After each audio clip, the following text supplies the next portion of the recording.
Miss Linda Murphy, you know how God is always on time, right? Yes. And Yes. you coming to Alabama last year and traveling across the states of Florida and Alabama, and it was just incredible because the timing couldn't have been much better. I mean, we had no idea when we were doing this that there was a comprehensive counseling plan already ready to be voted on. Yes. You know, last year. But you were going through Alabama, and I never will forget, you were tired. We knew you were tired. But you're that dedicated soldier, and parents, if they just knew how much effort you and Luke and Troy Towns and the rest of the people that put together had really exerted, I think they would just be thankful to God. We are bearing fruit. But anyway, you came across our state in Florida, and you saw an article on a Tuscaloosa newspaper about a comprehensive a plan that really bothered you. Would you mind starting a little bit with that story and how that was so concerning to you? Yes, I saw a newspaper article, as you said, and it mentioned a new school site where this plan was going to be implemented, including mental health therapy at school, in the school. And I knew this is a line that should never be crossed as part of an integral part of the school system, because our public schools are the place parents should be able to send their children and trust that they're going to receive an academically focused education, and that any personal or private decisions or testing or evaluation or even files on that child would be with parental consent. So I started looking into what was being done in the implementation of that, and then later you had recommended that I look at this comprehensive plan for counseling for the whole state, statewide, not just school by school as what I had seen earlier. And I thought, I just don't know if I should really, take time and sit and look at this, but I felt an urgency to go ahead and do that. And as I read through it, I was actually shocked at how comprehensive the plan was, that it actually says, by these words, it says that all students will receive a data-driven counseling program that promotes academic achievement, which, of course, that's what we want, career readiness, that sounds fine, and personal social development. Well, what is that? The words go on, and in the plan it says specifically it includes their attitudes, character, values, and beliefs. Now that is dangerous. That is what a psychologist, a psychiatrist in a highly trained office might work toward with a student, with parental consent, attitudes, character, values, beliefs. But beyond that, that gets into the area of the spiritual realm, your beliefs, your values, your character, your attitude. This is the soul, the mind, will, and emotions of a child is their very soul. So I really took note and just started digging in and read all the way through this plan, summarized it in a page summary, and people can go, pull up the PDF file on their computer and run a word search on everything I've listed and find it for themselves. It's in there. And this is a plan that tests and assesses these emotions, feelings, attitudes, values, and then goals are set for the students, that these areas that are deemed at risk or a problem area for a student, those would be goals for an individual student to be trained to have a change of attitude, a change of values, a change of beliefs, to learn how to have a different kind of feeling? Well, immediately, if anyone's awake in the world today, in America, looking at the news, listening to any news on the radio, television, reading a newspaper, any day of the week, you're going to see a culture war that is hot and heavy, with people having different beliefs, different attitudes, different values. So the question would be in the public school then, who would decide what attitude, what values, what beliefs, what is the right answer, what is the wrong answer, and who makes that decision? So this is just an area where the door should be shut as far as public schools are concerned. If there's a child with a serious behavioral problem, and I've certainly dealt with them. I taught special ed. I've been certified over 30 years, and certainly I know some children need counseling, absolutely. But I'm saying we can never handle this on a statewide basis with a statewide plan, especially through a technology-delivered assessment system and training system. This is very, very dangerous area. It needs to be handled individually with professionals only. Well, so Ms. Linda, that's what I thought. I hate to fast forward real quickly, but sure. just a little bit. But I want to mention this before we forget this. There is a vote coming up, and it's fairly soon. It's next week. They're saying that the Elementary Secondary Education Act may be up for vote as early as the 22nd of June. And if you don't mind, would you tell the listeners why that is so important? Okay. Let me just say, first of all, on this plan that we have just talked about, there was a vote this past week in Alabama, as you well know, on the state school board scheduled, but it was not taken. There was not a vote taken on the plan. There were people who testified.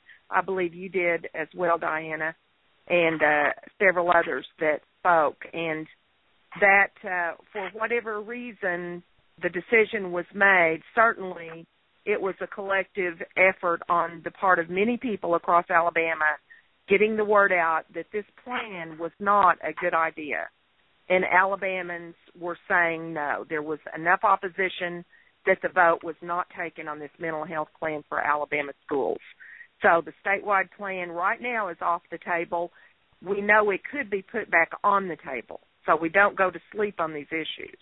We continue to be vigilant and watch and inform more people, because if they don't know about it, then it won't be dealt with again. Well, Ms. Linda, let me go ahead, too, and say that I think we have to really share the knowledge more locally. We really have to double our efforts because, unfortunately, as you saw, it was being done locally. So we have to educate all the districts across the state. But also one of the things, I don't know, I think you have heard already that, I got up there to speak and was not allowed to speak my 2 minutes. And the point that I was going to make, because it was just recently found out that the author, Toni Morrison, who in the first of the school year, or it might have been the end of last year, one of her books called The Bluest Eye was already, going to be taught in Alabama. And so parents got wind of that. They spoke up because it was very graphic. I mean, I had a friend who read it, and she liked to pass it out. You cannot let people that have been through trauma read it. It is so bad. Sex, rape, incest, and all that.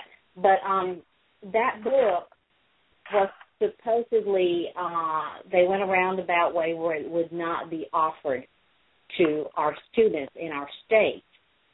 Her books were not. But lo and behold, a parent found out this year that, yes, his student was being taught one of her other books, which, I hate to say it, probably worse. How can you say worse? It was called The Beloved, and it included sex with animals. And so that was put out, and the point that I was trying to make was the mindset that allowed that book, Beloved, to come in through our schools is going to be the same mindset that we're now wanting to give more authority over the mind of children. And but I didn't get to know that point. Well, I know that sometimes people who are running the meetings and they want their agenda to be passed and not to be questioned, they want to rush through and move people out of the way. But I think your point is well taken that this idea of, whose values, whose beliefs will be the determining standard for putting a child in an at-risk category or saying, no, they have good, normal, healthy attitudes, beliefs. When this kind of literature is seen as appropriate, that does make a lot of parents, especially Christian conservative parents, and I know you have many across the state of Alabama. I'm sure you have a predominant number of Christian conservative parents in the state of Alabama that if they knew the concepts and the ideas that some of the literature has, they don't agree with it. And impressionable children, even, young adults can certainly be impressed, especially if they have a lot of that kind of literature. So we're not talking about censoring books. We're talking about why would we set up a system where someone else determines what attitudes, values, and beliefs your child would be trained to have. That is the danger. So I think your point is well taken that kind of book certainly was approved, was brought in through, I believe, advanced placement classes. And, if some parents want their child to read that book, this is America. They can read what they choose to read. However, there are other parents who don't want their children to read that kind of material as an appropriate endorsed piece of literature. Okay? We know that they're going to hear and see things in the world sometimes. We're not talking about shutting their eyes to not know anything in the world, but some of these books are extremely depressing, discouraging.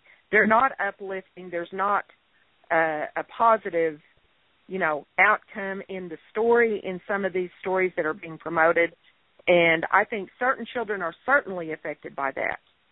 They need to have, things that are going to uplift and benefit them in their life and their thinking. And I have not read that book. I've read some excerpts from it, and I'm concerned about the level of sexual, perversion that's throughout the book. So, I wouldn't recommend it. I certainly wouldn't recommend it. Therefore, bringing it up as a concern because it is actually being used. There's nothing wrong with that. We were talking about President Obama's National Assessment of Education Progress testing plans. And this is something that I have written about recently. President Obama, according to Education Week, last week, the education newspaper or magazine that's been around for a long time, they're certainly not conservative, they're just education industry. They reported that President Obama plans to roll out in 2017, which actually is after he's out of office, but this National Assessment of Education Progress to include psychological testing. So it's really the same mindset that State Superintendent Tommy Bice has with this comprehensive mental health counseling plan that the state of Alabama has on the table right now. This NAEP testing has been around, the national testing for assessment of educational progress has been around since 1969. It was founded by the Carnegie Foundation, and most people think it's just an academic test. Well, if you do some research on it, you will find that there's actually been a lawsuit that parents won back in Pennsylvania in the early 90s because there were personal and private psychological questions and profiles being developed with the NAEP test. So when we talk about the ESEA, Elementary Secondary Education Act, right now in Washington, D.C. is up for a vote. You brought that up just a while ago. That ESEA federal legislation includes many things. It started in the Johnson administration as part of the Great Society. It's got Title I money in it and mandates, but No Child Left Behind is also a part of it. No Child Left Behind brought us lots of testing, and that has increased and multiplied under the Obama administration. That federal testing with No Child Left Behind in the ESEA, Elementary and Secondary Education Act, really should be killed. There are protests all over this country right now about testing, student testing. Too much testing, it's being called accountability, but instead of having time to teach and learn in the classroom, we're seeing testing for hours and hours and hours of a week, eating up the time to actually teach and learn. And on top of that, some of the testing is not appropriate testing. Some of it is not academic testing. It's all kinds of student data that's being collected in data banks in various states. They're in different degrees of development, but every state has a state longitudinal data system that was set up with funding from the Obama administration for stimulus money. So we've got a lot of layers going on with this, but the bottom line, the ESEA, Elementary Secondary Education Act in Washington, is up for a vote very soon. We need to kill No Child Left Behind. There should be no federal involvement in testing.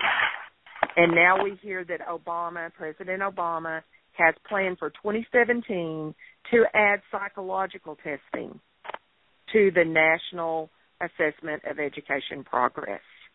This is on the wrong track. It's going fast, full speed ahead with the state longitudinal data systems there and this psychological testing that President Obama plans to put in. He has already produced through the Federal Department of Education, Arne Duncan, they have produced a report called Grit and Tenacity, Promoting Grit and Tenacity. And it's all about a psychological evaluation and behavioral change and how to change the attitudes of students to be more persistent, have more determination, what they're calling grit. This is not the business of the Federal Department of Education. In fact, really, we shouldn't have a Federal Department of Education. Billions of dollars have gone into that. And I believe we should have a block grant of the money that states do need to get, the Title I money, Indian education. We have a lot of tribes in Oklahoma, they get federal money for education. Excuse me, we have military bases. There are some federal monies for education that we need to continue to get, basically, because we're so, needy of having it. And there are certain federal reasons that we could have that money, but it needs to be block granted to the state. And we need to eliminate the Federal Department of Ed at some point. But for now, the ESEA, Elementary Secondary Education Act, should not be reauthorized, which is the process it's in. It should not be voted through. It should not be approved with No Child Left Behind testing in it. There's enough protest across this country. We should see that part eliminated.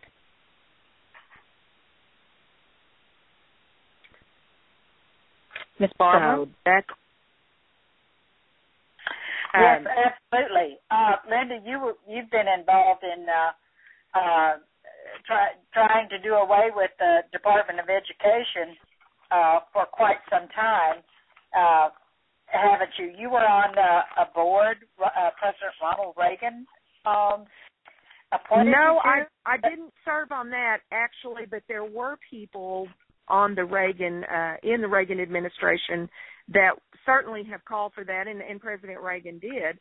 Even when we elected George W. Bush president, just before his election, there were a number of Republican congressmen who were working on a report they called Crossroads in Education They were having congressional field hearings across America and gathering data about how much federal money and state money and, what the results were. They were really collaborating toward getting the block granting done to the states from the federal government and eliminating that federal Department of Ed, which has been very intrusive into local and state education. Many people know this. And yet, when George W. Bush was elected, I voted for him, so I'm not against everything about him, but his education plans, absolutely, I opposed. And when he came into office, the first thing he did was pass the No Child Left Behind bill. That was literally the first piece of legislation. And put Ted Kennedy in charge of it. Right. Ted Kennedy basically had already been working on that for some period of time and brought that in and put it on the table, and they got it through first thing. So when that happened, we got an expansion of federal involvement right then, and that put us on this track to more and more testing.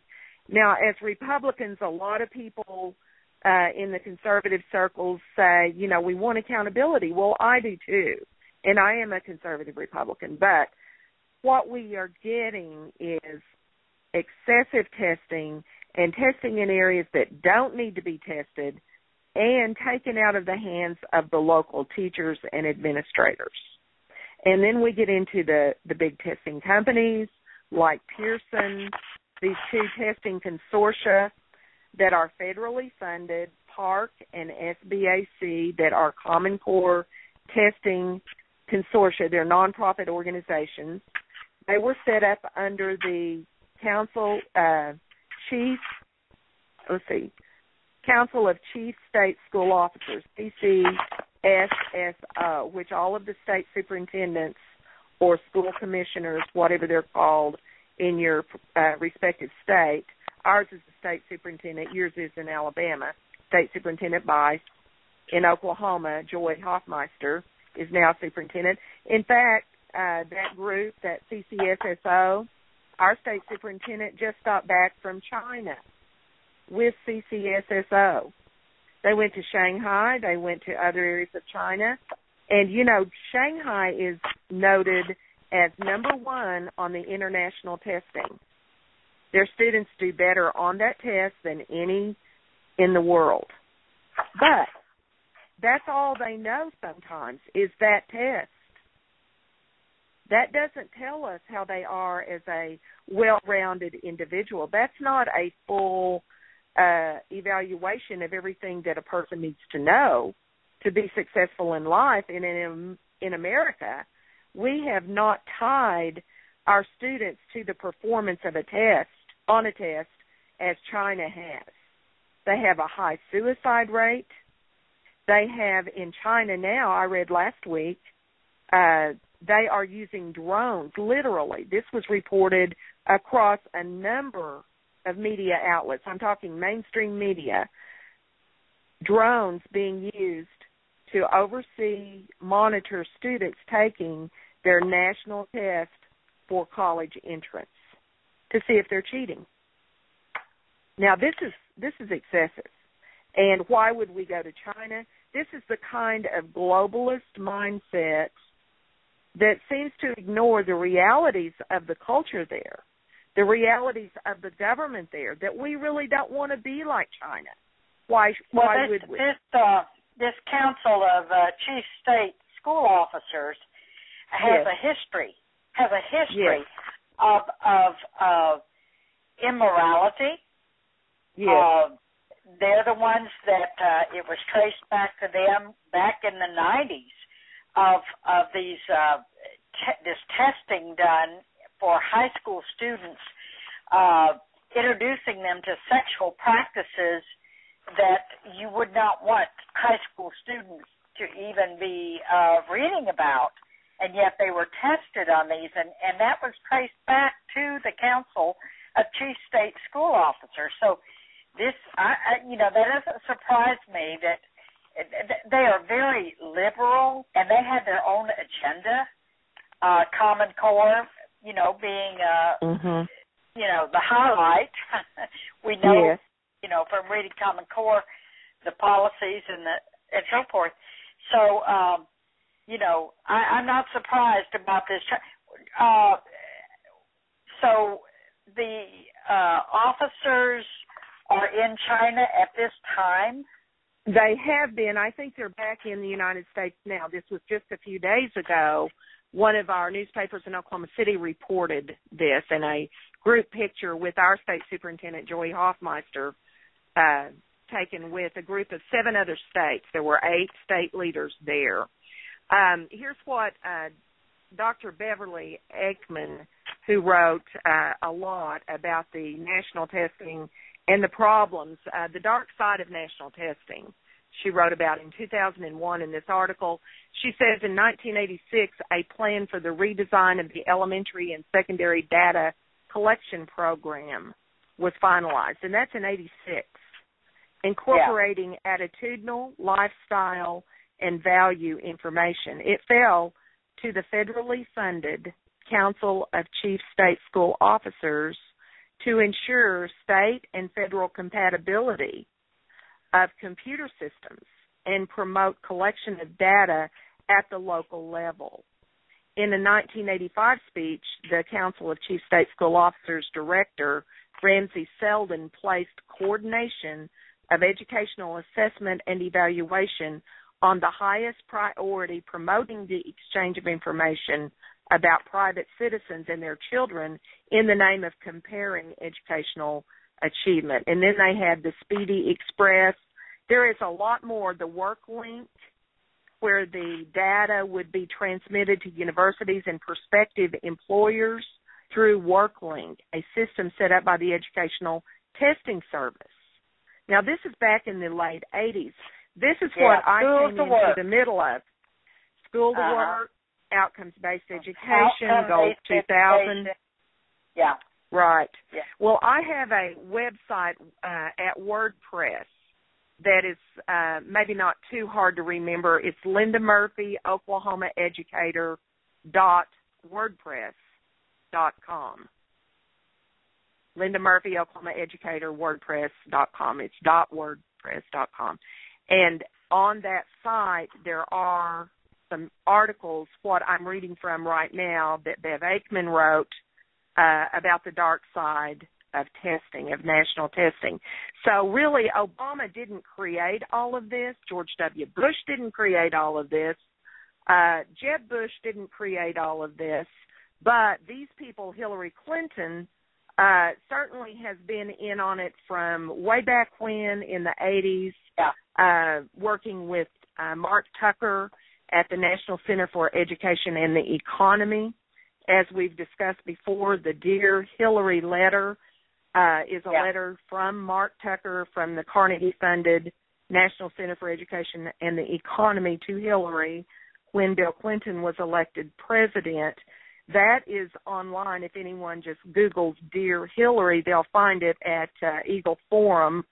They've got it posted there, and that was read into the congressional record 1995 or 6 by Congressman Bob Schaefer out of Colorado.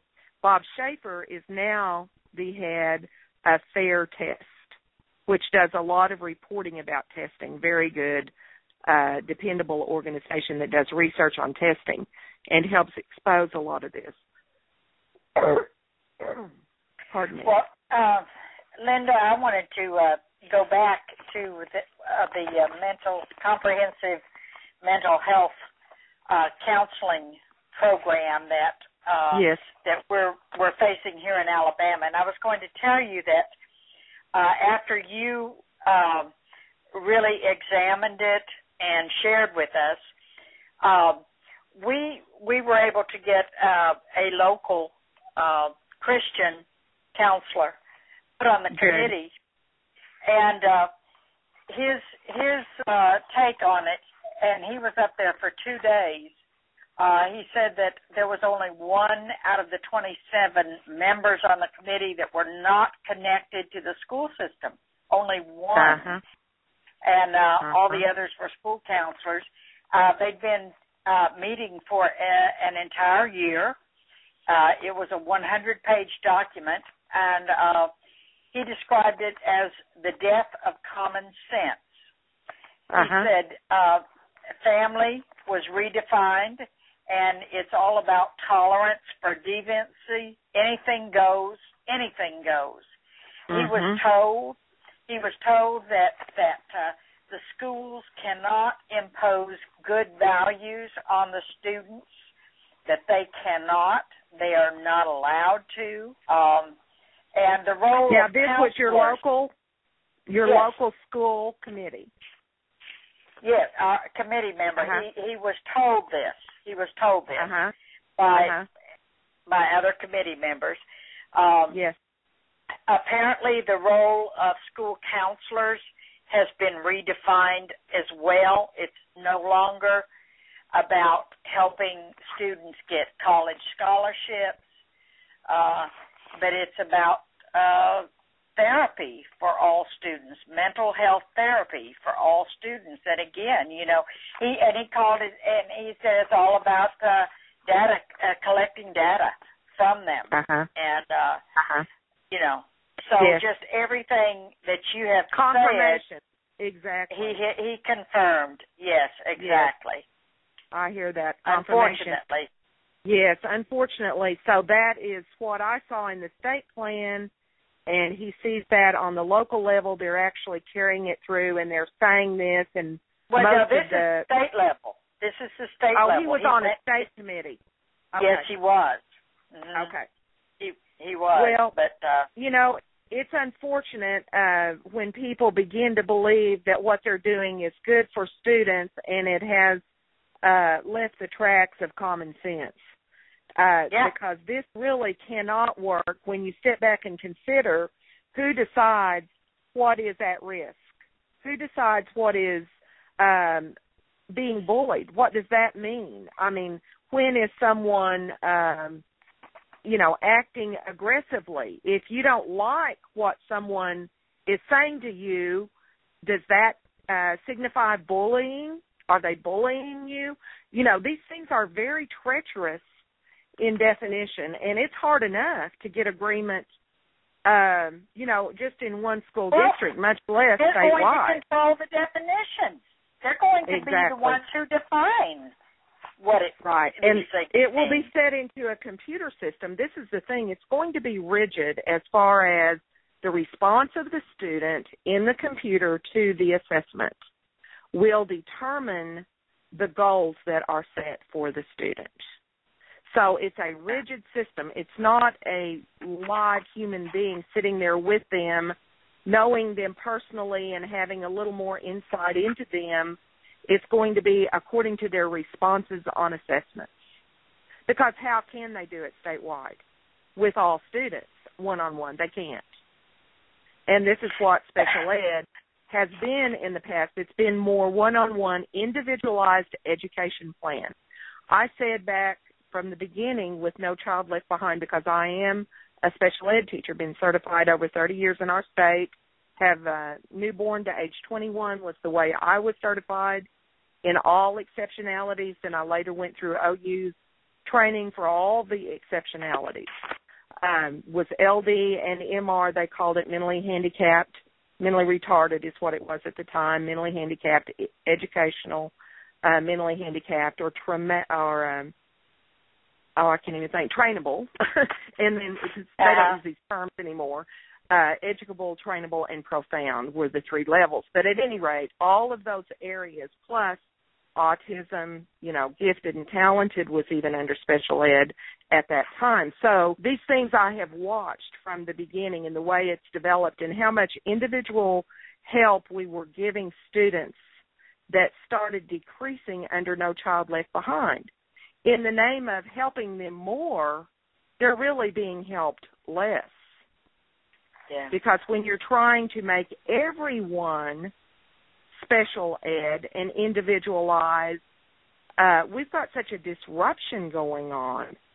And then, of course, Common Core, and the teachers can't teach the standard lessons that they've taught. They know that they're not educating the child at the end of the year.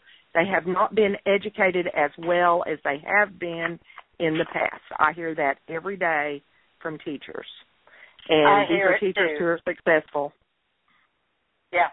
Yeah, I hear it too. So, Linda, it's it's almost like, with the computer and all the data collection, it's almost like they are being programmed like robots, honestly, these programs are from training models. They are training models like Pavlov's dog, Bloom's taxonomy of the cognitive and the affective domain, things from psychology. I was a psych major to start with, and I changed to education.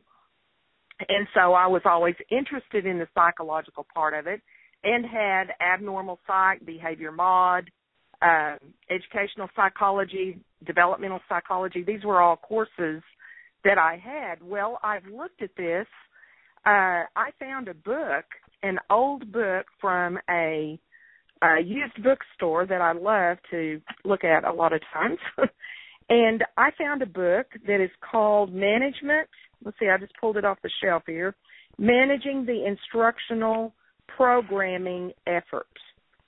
And it's from the 60s. It's from several universities and corporations working together with behavioral technology and manpower development. It's all about setting up a learning system for corporations, which is great. If you're an adult and you have a high school diploma or college diploma, you take a job voluntarily, you apply for a job, you accept the job, you go for training in the job. That's wonderful to sit down at a computer and have the training specifically for the knowledge or skills in that corporation. That's wonderful. But that same model is being applied now for K-12. That because of the technology advancement, we can go right to the individual student and train them and retrain them until they get the right attitude, the right value, the right thinking, the right performance. Boy, does this begin to sound like Shanghai, China? It sure does to me. Yeah. If you read descriptions. And reprogramming them. Exactly. It is programming. It is training. It is not education. We are limiting the educational opportunities of our students with Common Core and with a system like this plan in Alabama that's on the table for the comprehensive counseling, because it will plug in to all of the curriculum. The way that plan is written in Alabama, it's to plug in to the curriculum. So you won't even know that the student is getting specifically counseling, assessment, I'm saying. Or, until they get the right response on the test, however it's put in there to train them once they've been assessed. Plan was developed also with University of California in Los Angeles, the National Center for School Mental Health. Now, that alone should be a bit of a warning sign to Alabama and to all of them, Oklahoma, America, across America, that parents and teachers should not really want their child to be assessed with the University of California Mental Health Center evaluation plan. And the other part of it is the national standards for counseling through the American School Counselors Association. There is an alignment with those national standards. Once again, do we nationalize behavior, attitudes, values, character? Do we nationalize standards for that? That's what we're talking about.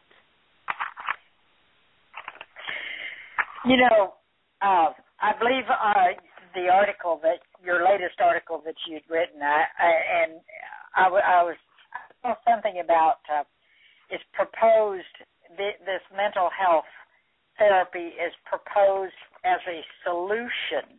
This national model is proposed as a solution. And I was thinking, Linda, what has the federal government ever provided a solution for?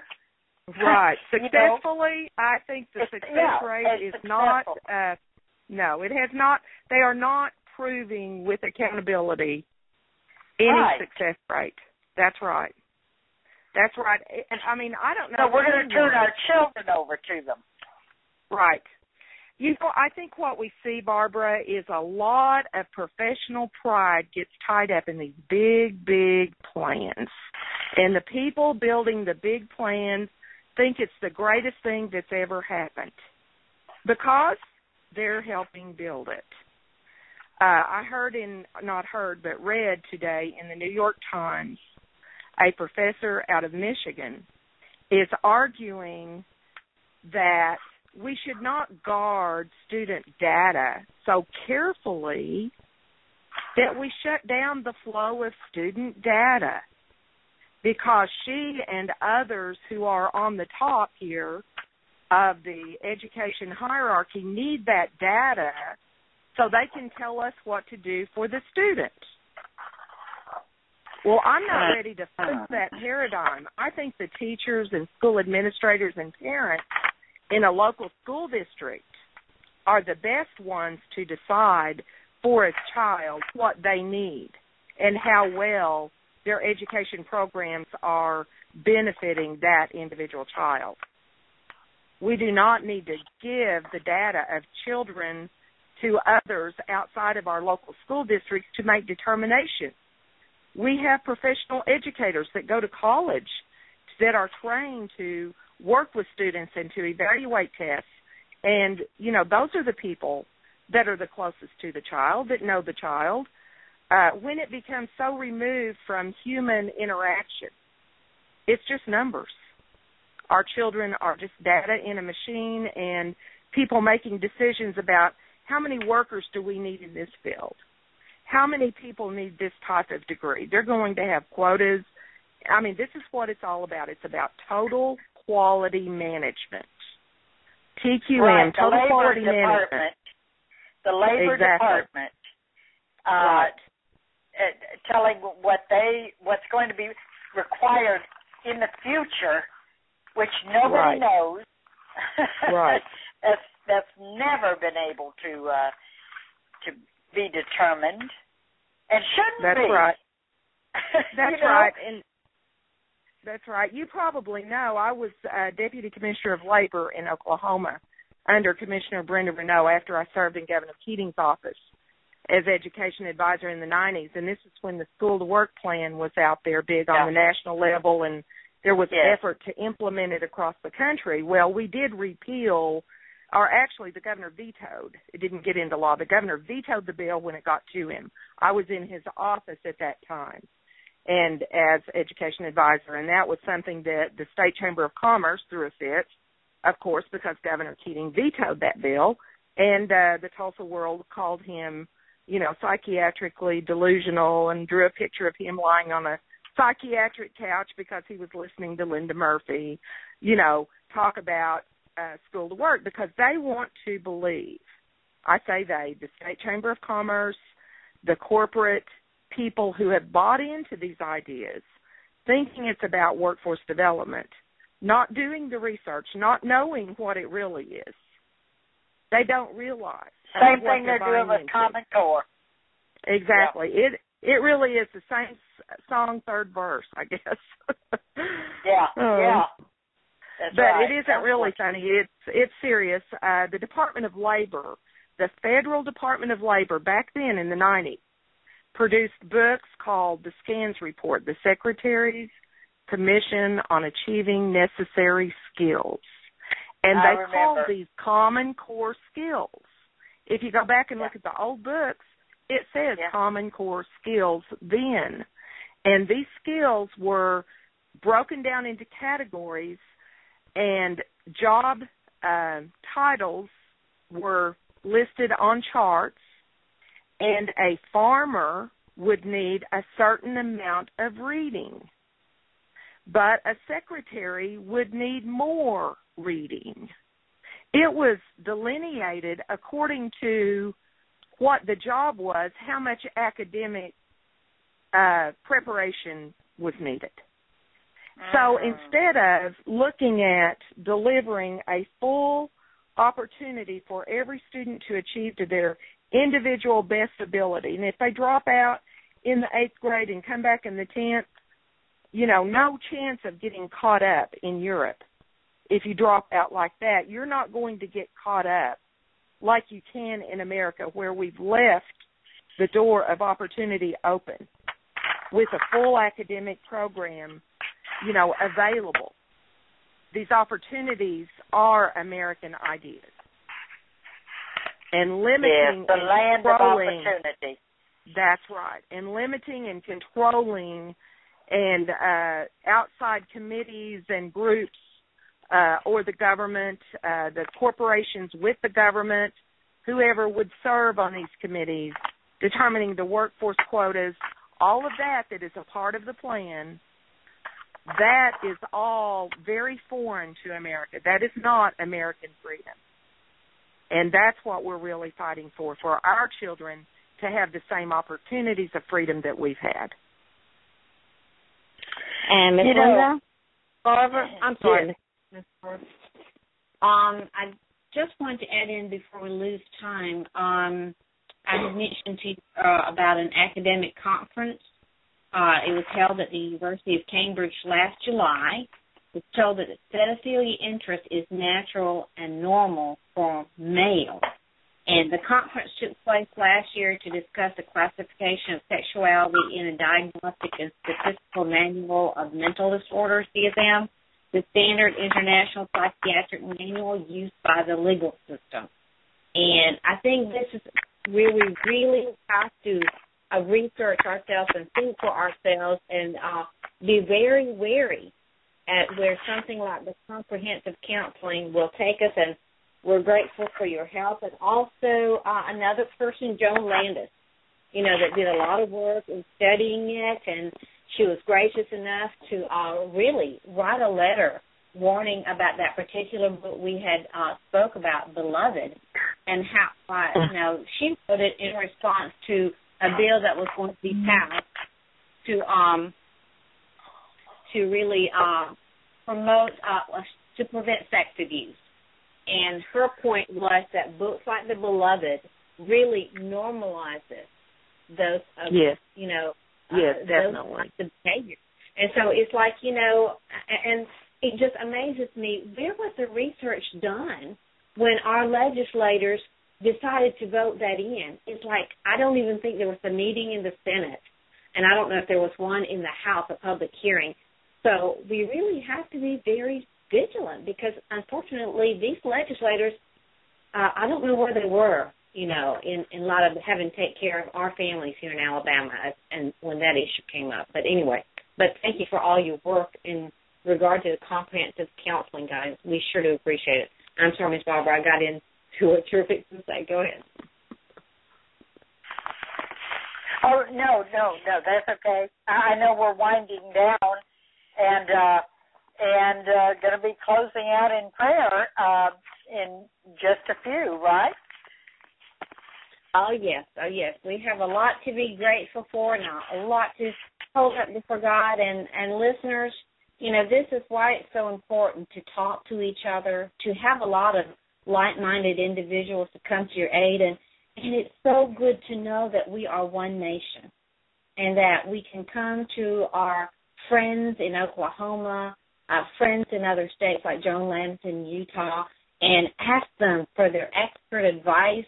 They don't mind at all. I mean, it's been really humbling, Ms. Barbara, to see the help that we have received when we ask. And so, do likewise. Please be vigilant and then ask for help. And please listen to the radio podcast. Share it tonight. Ms. Linda Murphy, her wisdom. We have a fight. I mean, I saw on the Alexander website that Lamar Alexander that it could be as soon as June 22nd the vote for the reauthorization of the ESEA. So we have got to call Congress. We got to tell them how to die. So with that in mind, we're going to give it to the Lord in prayer because He sure has been mighty gracious, Miss Linda, Miss Barbara. So He says to come boldly to I am very thankful for this victory that your health care plan, your mental health plan, comprehensive counseling plan was not voted through last week. It was taken out of the voting process. So that is a real blessing. And that's what happens when people join together. There were so many people that showed up. We were just humbled. Yes, but absolutely. Everybody did, and thank you. That's Linda, what it all. takes. They've got to know everybody, that is calling, writing, emailing, sending tweets, in whatever way they're contacting their legislators. It makes a difference, and this is what we've got to encourage people to know, that your voice does matter. It's only with voices joined across Alabama that you can stop this. Did you want to say a word in close, or? Oh, no, I'm good. I'm just grateful. I'm grateful for our guest, Linda Murphy, and I'm grateful for our listeners. And we do ask you to share this podcast with family and friends so that they can become informed and inspired. And thank you for being with us at City on a Hill Radio Show. Good night.